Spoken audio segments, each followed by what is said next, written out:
Hello everyone, my name is Avinash and I welcome all of you to the official YouTube channel of LawPrep Tutorials.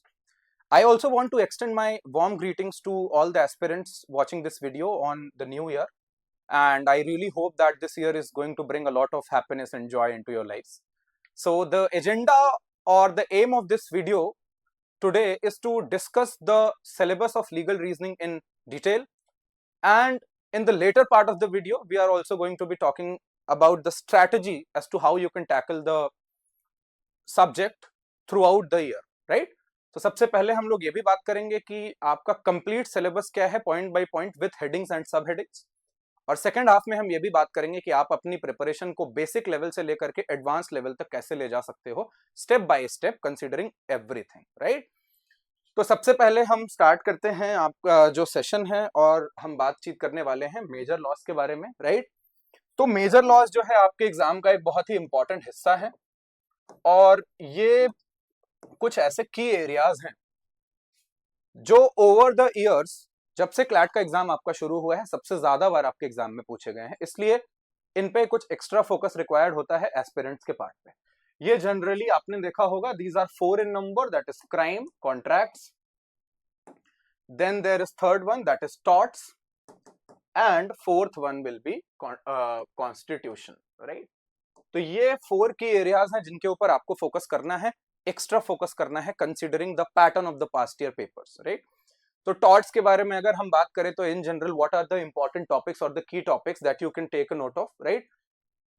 The students में also take a screenshot, और ये आपने एक एक करके जैसे आपने कर लिया है ये टॉपिक, तो यहाँ पे आप क्या कर सकते हो, आप इनको मार्क भी कर सकते हो, आप एक कॉम्प्रिहेंसिव लिस्ट मेंटेन कर सकते हो जहां पे आपके पास सारे टॉपिक्स होंगे जिनको आप कंसोलिडेट कर सकते हो एक जगह पे, और इसके साथ साथ आप अकॉर्डिंगली मार्क कर सकते हो चीजों को। तो हम इन टॉपिक्स को डिटेल में नहीं डिस्कस करेंगे, बट मे बी मैं आपको एस्पेक्ट्स बता देता हूं कि कौन कौन से एस्पेक्ट्स पे आपको फोकस करना है, राइट? तो टॉर्ट से अगर हम बात करते हैं तो ये लॉ इवॉल्व कैसे हुआ इसके बारे में आपको एक बहुत अच्छी अंडरस्टैंडिंग होना इंपॉर्टेंट है। जब भी हम किसी क्राइम या फिर सिविल रॉन्ग के बीच में जब डिफरेंस के बारे में बात करते हैं, so aspirant should be very well aware, क्योंकि क्राइम और टॉर्ट्स दोनों जो है आपके सिलेबस का पार्ट है, तो इसलिए क्रिमिनल रॉन्ग और सिविल रॉन्ग के बीच में जो डिफरेंस है आप सारे लोगों को बहुत अच्छे से पता होना चाहिए, राइट? यहीं पे हम डेफिनेशन ऑफ टॉर्ट के बारे में बात करते हैं और बेसिक एलिमेंट्स की कौन कौन से एलिमेंट्स से मिल करके आपका टॉर्ट बना है, right? So that is act और omission, breach of legal duty, and finally legal damage. तो ये सारी चीजें आपको पता होनी चाहिए, प्लस आपको इसके एक्सप्लेनेशन और एप्लीकेशन आपको पता होना चाहिए, राइट? सिमिलरली यहीं पे अगर हम लीगल डैमेज वाले पॉइंट के बारे में बात करते हैं, जो थर्ड एलिमेंट है आपका लॉ ऑफ टॉर्ट के अंदर, दैट इज लीगल डैमेज, तो उसका जो एप्लीकेशन है दो लीगल मैक्सिम्स में, that is damnum cine injuria and injuria cine damnum. So this is cine, right? तो ये भी आपको पता होना चाहिए। यहाँ पे आपके कुछ की केसेस हैं जिन पे आपको फोकस करना है, cases like Ashby versus white, and eight the same time you can also focus on other cases like Bhim Singh versus state of J&K, right? Bhim Singh case is there. Then you should also be aware on the contrary, आपको ग्लोसेस्टर grammar school case के बारे में आपको idea होना चाहिए, right? ग्लोसेस्टर grammar school case, तो ये cases के बारे में भी आपको बेसिक आइडिया होना चाहिए। जनरल एक्सेप्शंस आपके एग्जाम का बहुत इंपॉर्टेंट पार्ट है। यहाँ पे आपको स्पेसिफिकली ये जो 2 सेक्शंस हैं, सारे जनरल डिफेंसेस आपको क्लियर होने चाहिए। स्पेसिफिकली आपको इसके एलिमेंट्स के बारे में बहुत अच्छा आइडिया होना चाहिए, elements or conditions which need to be fulfilled so that the defense may be claimed, ठीक है? ये आपको अच्छे से आइडिया होना चाहिए। स्ट्रिक्ट लाइबिलिटी और एब्सोल्यूट लाइबिलिटी के बारे में हम बात करते हैं तो इसके आपको एसेंशियल्स पता होने चाहिए, राइट? अगर एब्सोल्यूट लाइबिलिटी के बारे में बात करते हैं तो you should be very well aware about the evolution aspect as to how did this law come into being, and then there are 2 cases. The first case, that is Rylance versus Fletcher, that is related to the concept of absolute strict liability, and then there is case of MC Mehta versus Union of India, that is related to absolute liability. So you guys must be aware about this as well, right? Assault or battery, right? These are intentional torts, और आपको इसके बारे में बहुत अच्छा idea होना चाहिए, specially इसके essential elements, variations, examples and cases as well, right? इसके बाद trespass or nuisance, these are basically torts against property. So you should very well have an understanding about what are the elements here in this case, and here this is one key area where you are also required to know the difference between these two, as to how are these two concepts different from each other, right? Defamation is a distinct concept because this is the only concept which talks about injury to reputation, right? Most of the torts that you must have noticed are torts against human body or are torts against property, right? Defamation, on the contrary, is a tort that is against reputation, right? It involves injuring someone's reputation. तो इसका भी आपको एक idea होना चाहिए. Nervous shock is a confusing area where a lot of students do get confused. तो यहाँ पे आपको जो है स्पेशली फॉरेन कंसेप्शन जो है नर्वस शॉक का, उसके बारे में आपको एक अच्छा आइडिया, ये very good understanding you must have, right? Vicarious liability, this is a topic that I must highlight because this is one of the topics that has been most frequently asked under law of torts. तो सारे लोगों को इसके बारे में एक बहुत अच्छा आइडिया होना चाहिए कि vicarious liability क्या है. नाउ इसके आपको बहुत सारे वेरिएशंस, केसेस, सिनेरियोज आपको पता होने चाहिए, and you should have a very clear understanding. And for all the students who are not aware, vicarious liability was also there in the sample paper that was provided for CLAT 2026 by the CLAT consortium. Now there are other torts like false imprisonment, conversion, negligence, malicious prosecution, and then there is an evolving area of tort, that is tort of alienation of affection. So since this is something that has been in news recently, or this is an evolving area of law which has not been discussed a lot, so that is why this becomes very much important due to its evolutionary aspect at the moment. तो ये जो इतने areas हैं और इतने जो की topics हैं, you should have a very good understanding under law of torts. Now coming to the second aspect, that is law of crimes. Again, this is one of the most important areas as far as your CLAT syllabus is concerned, right? तो यहाँ पे सबसे पहले तो definition and elements of crime, कितने elements हैं इसके बारे में आपको पता होना चाहिए. That there is a requirement of mens rea, then there is requirement of actus rea, then there is also requirement of a human being to complete a crime, right? So these three things you should definitely be aware of and you should also have an understanding about, right? अब यहाँ पे इसके बाद second जो आपका topic आता है, that is stages of crime, right? Stages of crime is the second topic. इसके बारे में भी आपको पता होना चाहिए. Plus one very key area which I must highlight is the distinction between these two topics, right? इनके बीच का डिफरेंस आपको पता होना चाहिए. यहाँ से क्वेश्चन किया जाता है, and especially the tests which are related to it. That is, you must have an idea about tests like test related to proximity, right? Locus ponentia test and all of those tests to determine whether an act will constitute preparation or an attempt, right? तो इसका आपको idea होना चाहिए. Abetment and criminal conspiracy, common intention and common object, very frequently confused by the aspirants but very important from the point of view of your exam, right? यहां पे अगर आप देखो तो theft, robbery, criminal breach of trust, these are offences against property. तो ये जो है इसको लेकर के भी आपको एक बहुत अच्छी understanding. At the same time extortion, criminal misappropriation, cheating and all this relates to offences against property as well, right? Now if you look at this area here, offences like murder, grievous hurt, kidnapping and abduction, these are crimes against human body, right? And here if you look at the last part, that is from topic 18 to topic 21, these are offenses against women. तो ये भी आपके exam में emphasis दिया गया है on the laws which are related to women, related to children. So that is why it becomes very important for us to understand these topics as well, right? Also, one more important area which I must highlight is the difference between culpable homicide and murder, right? And it is one of the very important aspects which one must focus upon, because in my opinion, as a legal aptitude teacher, I have noticed that this is one key area where a lot of students do get confused. तो ये सारी के सारी चीजें. Apart from this, students should also have a very clear understanding as to what is the difference between theft, extortion, robbery, dacoity. So this is another very key area which students get confused very frequently. So all of you are requested to take a note of all these topics and to cover these topics sincerely. The next one is law of contracts, right? तो contract के बारे में अगर हम लोग बात करते हैं तो contract is a legally binding agreement between parties. यहाँ पे first of all we need to have an understanding about definition as to what is the definition of a contract. Then we should also have an understanding as to what are the elements that have to be available in a legally binding contract, right? और यही elements के बारे में अगर हम यहाँ पे देखें ऑफर क्या होता है, invitation to offer is another topic which I must add, you guys should have an understanding about, right? Invitation to offer is another topic, so let us mark this as X, and this is another area which the aspirant should focus upon. तो offer और invitation to offer के बीच का difference, offer जितने type के होते हैं उन सबके अंडरस्टैंडिंग, देन एक्सेप्टेंस कैसे होगा इसके बारे में भी आपको अंडरस्टैंडिंग होना चाहिए, राइट? फ्री कंसेंट, कौन कौन से केसेस में फ्री कंसेंट विशिएटेड होता है.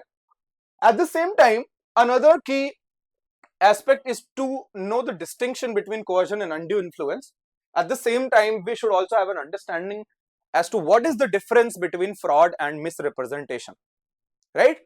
Mistake के केस में how are unilateral mistake and bilateral mistake, how are these two scenarios different, right? अब competency के बारे में specifically अगर हम बात करें तो minors का जो aspect है वो बहुत ज्यादा आपके एग्जाम का एक important हिस्सा रहा है over the years. तो अगर minor का जो एरिया है उसकी कॉम्पिटेंसी क्या है कॉन्ट्रैक्ट को लेकर के, क्या स्पेशल सिचुएशंस हैं, contract related to necessities, right? What are the key aspects you all of you have to focus upon, right? अब यहीं पे अगर हम की एस्पेक्ट्स के बारे में ही बात करते हैं तो ऑब्जेक्ट, लॉफुल ऑब्जेक्ट और कंसिडरेशन भी एक इंपॉर्टेंट एस्पेक्ट है, राइट? और free consent is also another very important aspect. कुछ ऐसे कॉन्ट्रैक्ट्स हैं जिनको स्पेसिफिकली डिक्लेयर किया गया है लॉ में वॉइड. ये क्या है, इनकी आपको लिस्ट पता होनी चाहिए, राइट? इनके आपको वेरिएशंस पता होने चाहिए. Similarly, what are the scenarios when a contract may be considered to be frustrated, right? What are the scenarios where a contract, the performance of the contract may be excused because the performance has become impossible? तो ये scenarios भी आपको idea होने चाहिए. Damages के types क्या हैं?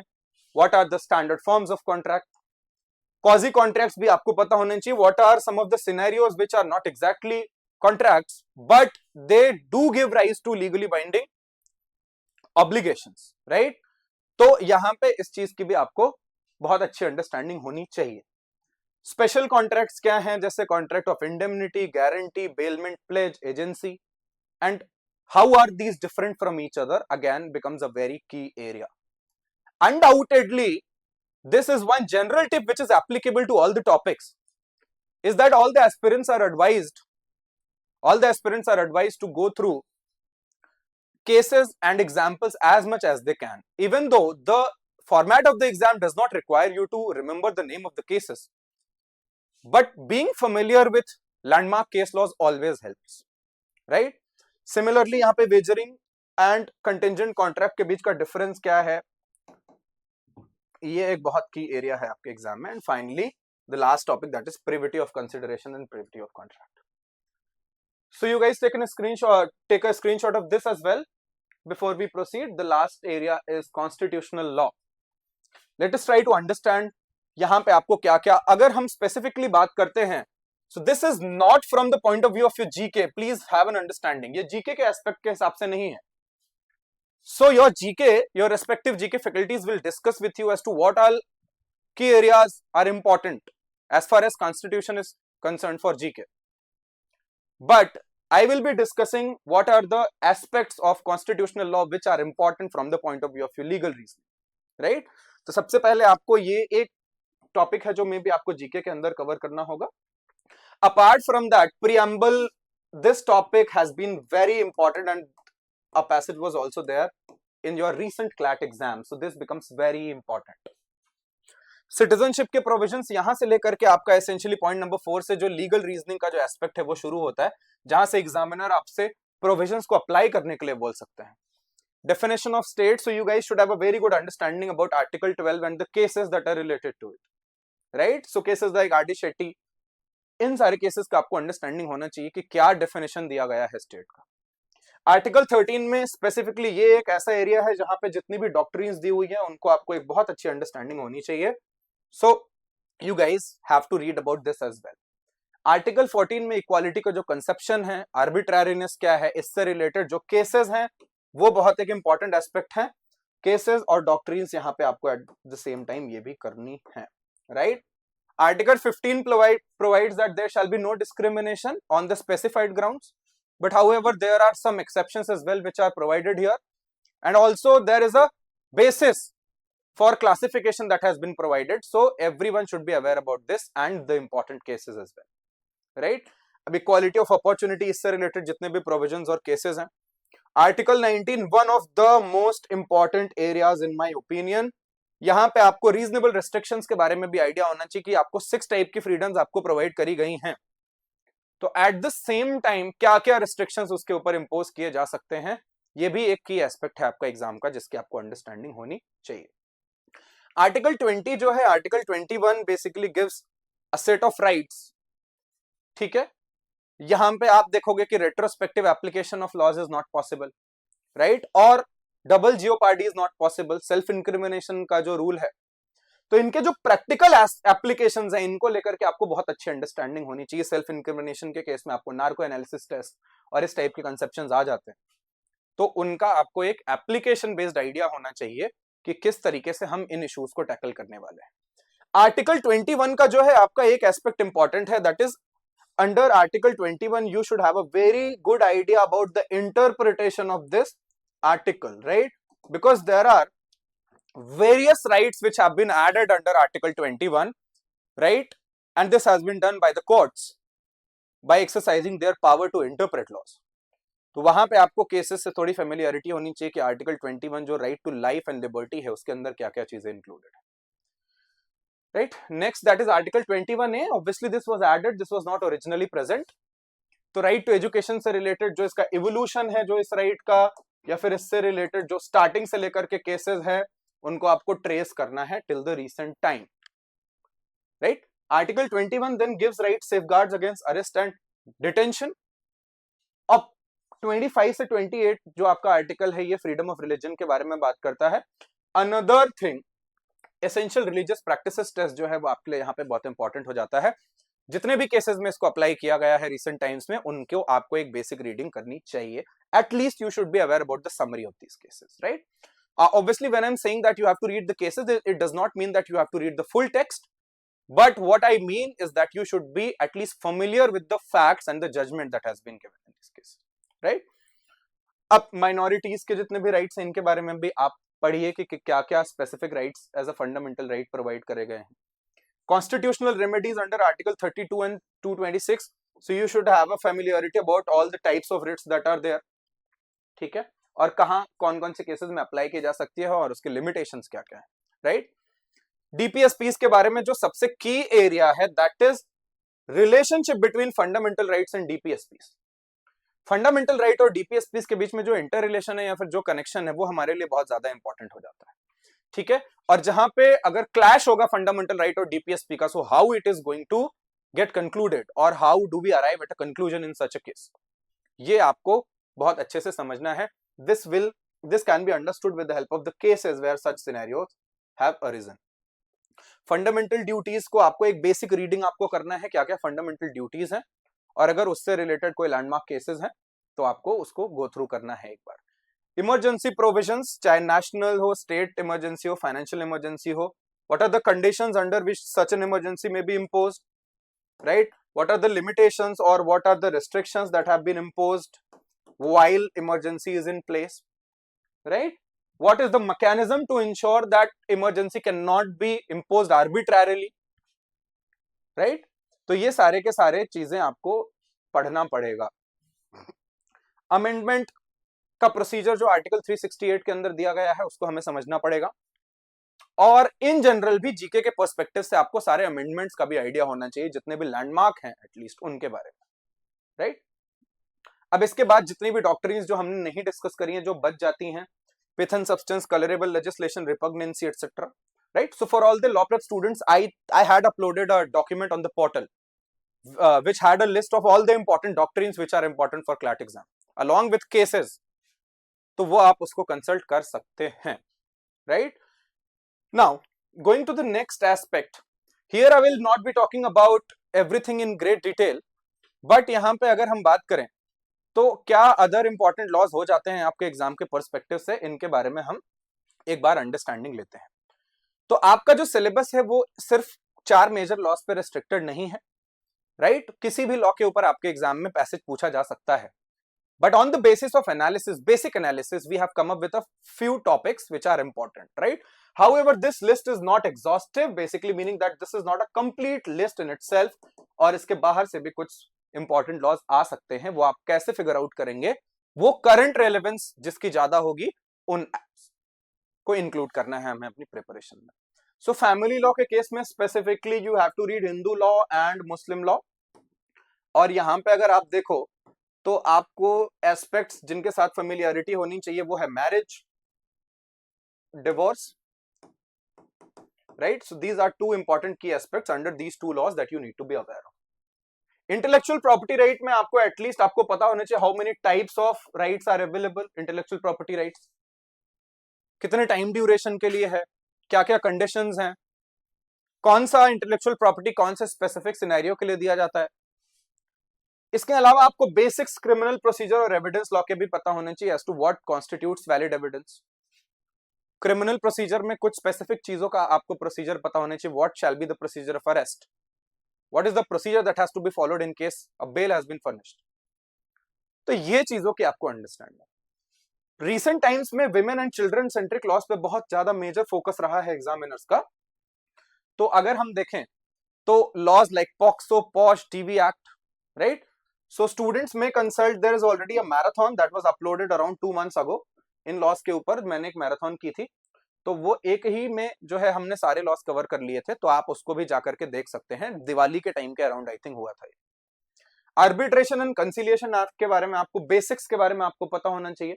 Surrogacy regulation act, it is not a very complicated topic, simple से कुछ प्रोविजंस हैं। यहाँ पे आपको कंडीशंस पता होनी चाहिए कि कब सरोगेसी को हम लोग वैलिड मानने वाले हैं लॉ की eyes, right? Now there is another topic, ये basics of transfer of property act. यहाँ पे हमने आपको एक स्पेसिफाई कर दिया कि क्या क्या टॉपिक्स हैं जो यहाँ पे इंपॉर्टेंट है, क्योंकि बहुत सारे students they keep on asking me as to what all topics are important in TPA, right? Because it is a vast subject in itself. तो यहाँ पे आपको टॉपिक्स मेंशन कर दिए गए हैं। आपको मूवेबल और इमूवेबल प्रॉपर्टी के बीच का एक डिस्टिंक्शन पता होना चाहिए, right? Transfer for benefit of unborn person and what are the conditions that are imposed upon it. Perpetuity के अगेंस्ट रूल क्या है, doctrine of election and all these topics you should have a basic understanding, right? So यहाँ पे अगर आपको basic understanding भी है इन टॉपिक्स की, तो आप बहुत ही ज्यादा अच्छी तरीके से जो पैसेज में इंफॉर्मेशन होगी उसके बाद आप टैकल कर पाओगे चीजों को। Now there is third aspect of your exam that involves current legal knowledge. Modern time में अगर आप देखो तो ये जो है बेसिकली हम बोल सकते हैं कि ये मोस्ट इंपॉर्टेंट एरिया रहा है आपके एग्जाम का। यहाँ पर टॉपिक्स इसलिए नहीं लिखे गए हैं क्योंकि ईयर अभी सिर्फ शुरू हुआ है, क्लैट का कैलेंडर ईयर, तो हम अभी टॉपिक्स के बारे में बात नहीं कर सकते। बट हाउएवर ये जो एक एरिया है, यहां से सबसे ज्यादा क्वेश्चंस पूछे गए हैं रिसेंट टाइम्स में। तो जितने भी जजमेंट्स, बिल्स, एक्ट्स अभी थ्रू आउट द ईयर आपके पूरे क्लैट साइकिल में, दैट इज जब से आपका क्लैट एग्जाम हुआ है 7 दिसंबर, राइट, 2025 से लेकर के ऑनवर्ड्स, जब तक आपका क्लैट का एग्जाम नहीं होगा तब तक आपको एक डिटेल्ड स्टडी करनी है इन टॉपिक्स को, स्पेशली जो थ्रू आउट द ईयर जो है चर्चा में रहे, right? Any legally relevant issue, any controversial issue which is related to law, you must be aware about it. And इसमें बहुत कंफ्यूजन होता है स्टूडेंट्स को, so they can read the Legal Express magazine provided by Law Prep Tutorials, right? Legal Express magazine आपकी आती है जहां पे आपको सारे की टॉपिक्स मंथ के मेंशन्ड होते हैं अलॉन्ग विथ क्वेश्चंस, राइट? तो आप लोग इसको रेफर कर सकते हैं। Then there is general legal knowledge. अगर आप इस बार का आपका पेपर उठा करके देखें क्लैट का, तो एक सरप्राइजिंग एलिमेंट जो आपके एग्जाम में आया वो ये था कि कुछ डायरेक्ट क्वेश्चंस पूछ लिए गए कैंडिडेट्स की लीगल नॉलेज के ऊपर, right? And the information was not there in the passage obviously. तो अब यहां इस केस में इसलिए मैंने इसको भी एक इंक्लूड किया है एक एस्पेक्ट की तरह। आप इससे डील कैसे कर सकते हो? आप एक डायरी मेंटेन कर सकते हो अपने लिए, जिसमें आप रैंडम इंपॉर्टेंट फैक्ट्स को नोट डाउन कर सकते हो जो कि लीगल नॉलेज आपकी इनहैंस कर सकती है। क्या क्या चीजें हो सकती है? आपकी लीगल वोकैब हो सकती है यहाँ पे, राइट? लीगल वर्ड्स को आप यहाँ नोट डाउन कर सकते हो along with their meaning. Constitution, tort, crime, contracts, international law, इन सब कॉन्सेप्ट्स के कुछ बेसिक वन लाइनर्स के बारे में आपको आइडिया होना चाहिए। लीगल मैक्सिम्स के बारे में भी आप मे बी एक लिस्ट प्रिपेयर कर सकते हो और आप अंडरस्टैंडिंग कर सकते हो। अगर आपके एग्जाम में डायरेक्टली नहीं पूछा जाता, बट फिर भी अगर आपके एग्जाम में अगर कहीं पैसेज में अपीयर करता है, तो it will be easier for you to get the context of the legal maxim, right? Not only the meaning कि किस कॉन्टेक्स्ट में यूज हुआ है। क्लैट में पास्ट में जो है आपके लीगल सेक्शन में कुछ इंपॉर्टेंट बुक्स और ऑथर्स के नाम भी पूछे गए हैं लीगल सेक्शन में, जो कि आपके लॉ से रिलेटेड है।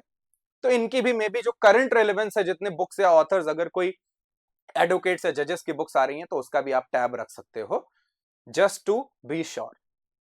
इसके अलावा any other thing that you think of, कोई भी मिसलेनियस फैक्ट है जिसकी लीगल इंपॉर्टेंस है, लीगल रेलेवेंस है, लीगल वैल्यू है, तो उसको भी आप क्या कर सकते हो, आप डील कर सकते हो, right. So that I think in my opinion that was all for today. Now I wanted to make a detailed video, so that is why मैंने सिर्फ टॉपिक्स की जो है लिस्ट और या टॉपिक के इनके बारे में सिर्फ बातचीत नहीं करी, मैंने आपको कुछ की एस्पेक्ट्स भी हाईलाइट करे हैं कि आपको क्या करना है। The second part of the video was supposed to talk about the strategy, but since this video is already too long now, so I will be talking about it in the next video. So in case if you think that this video of help to you, please let me know in the comment box, so I will come up with the second video starting from here, where we are going to also discuss the strategy as to how you can tackle the legal reasoning section. तो मैं आपको basic, फिर advanced, basic, intermediate और advance 3 levels में हम बातचीत करेंगे कि किस तरीके से आप इसको स्ट्रेटेजिकली 1 साल में फिनिश कर सकते हो, right. Thank you so much everyone for watching this video. Please let me know in the comment box how you found this video and if there is any need to bring up another video related to strategy. Thank you.